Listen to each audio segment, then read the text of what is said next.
Suivons à présent les brèves commentées par Moussa Fomba.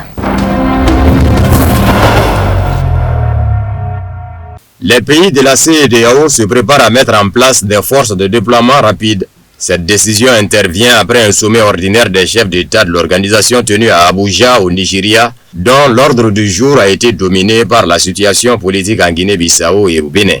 Nos ministres des Finances et nos ministres de la Défense avancent sur les modalités d'un financement durable et se préparent à lancer une brigade antiterroriste forte de 1650 hommes d'ici à la fin de 2026, a annoncé le chef de l'État sierra-léonais, qui est aussi le président en exercice de la conférence des chefs d'État de la CEDEAO. Autre moment clé du sommet, Julius Maada Bio a rappelé la nécessité de consolider une institution. Une plus grande intégration régionale ne pourra avoir lieu qu'en combattant frontalement le terrorisme et l'extrémisme violent, a-t-il défendu. Il a encore évoqué le lancement prévu d'une monnaie unique au pays de l'organisation vers 2017. La CEDEAO a menacé la Guinée-Bissau de sanctions ciblées après le coup d'État. L'organisation a condamné le coup d'État avorté au Bénin qui a conduit le Nigeria à y déployer des avions de chasse et des troupes aux côtés de soldats de Côte d'Ivoire. Selon la CEDEAO, d'autres soldats arriveraient prochainement depuis le Ghana et la Sierra Leone.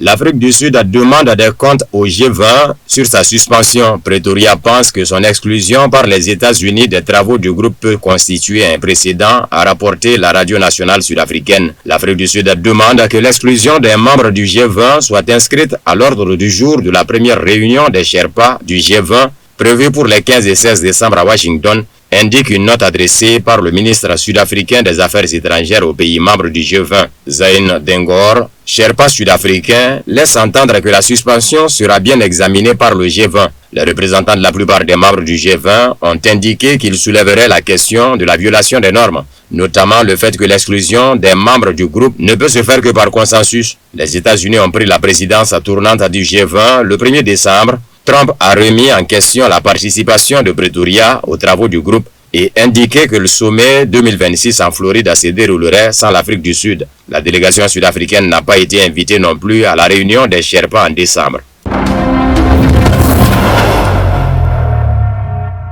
La haute représentante de l'Union européenne pour les affaires étrangères et la politique de sécurité, Kaja Kallas, a déclaré que maintenant que l'adhésion de l'Ukraine à l'Alliance Atlantique est hors de question, l'Union européenne devra fournir des garanties de sécurité concrètes à l'ancienne République soviétique. Maintenant, si l'adhésion de l'Ukraine à l'OTAN n'est pas remise en question, ou si elle est hors de question, alors nous devons examiner quelles sont les garanties de sécurité concrètes. Il ne peut s'agir de simples bouts de papier ou de promesses. Il faut des troupes et des capacités réelles, a-t-elle expliqué aux journalistes lors d'un entretien accordé à sa porte avant une réunion des ministres des Affaires étrangères de l'Union européenne. Kaja Kallas a réaffirmé que ces 100 dernières années, la Russie a attaqué au moins 19 pays, une remarque qu'elle utilise systématiquement ces derniers temps lorsqu'elle commente la Russie. Sur cette base, elle a déclaré que des garanties de sécurité sont nécessaires pour tous les autres membres de l'Union. La chef de la diplomatie européenne a également appelé à intensifier les efforts d'aide militaire à l'Ukraine, soulignant que l'Union européenne avait tenu sa promesse de fournir à Kiev 2 millions d'obus d'artillerie cette année, sans donner plus de précision.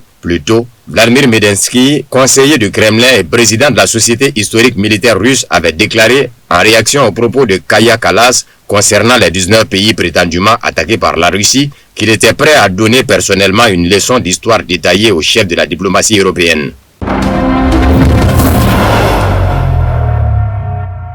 Les dirigeants de l'Union européenne tentent une nouvelle fois de perturber les négociations visant à résoudre le conflit en Ukraine et entendent entraîner toute l'Europe dans une guerre contre la Russie, a averti le ministre hongrois des Affaires étrangères et du Commerce, Péter Szijjártó, alors qu'il se rendait à une réunion des ministres des Affaires étrangères de l'Union européenne à Bruxelles. Il a déclaré que la situation actuelle ressemblait aux événements qui ont suivi les pourparlers russo-ukrainiens d'Istanbul en 2022 et la rencontre entre le président russe Vladimir Poutine et le dirigeant américain Donald Trump en Alaska le 15 août 2025. Les Européens, les responsables à Bruxelles et les politiciens d'Europe occidentale veulent saboter les négociations de paix. Ces derniers provoquent désormais presque ouvertement et cherchent à entraîner toute l'Europe dans une guerre contre la Russie, a déclaré Szijjártó dans un message vidéo diffusé par la chaîne de télévision M1. Il a souligné que la Hongrie entendait rester à l'écart. Le ministre des Affaires étrangères a déclaré être prêt pour la réunion du Conseil des Affaires étrangères de l'Union européenne qui se tient ce lundi à Bruxelles où il s'attend à des tentatives incessantes de provoquer la Hongrie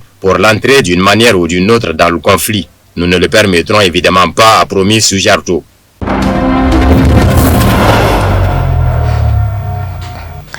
C'est tout pour ce journal. Merci à tous de l'avoir suivi à 20h30. Retrouvez la version en langue bamanaka avec Fatoumata Akane. Bonsoir et à très bientôt.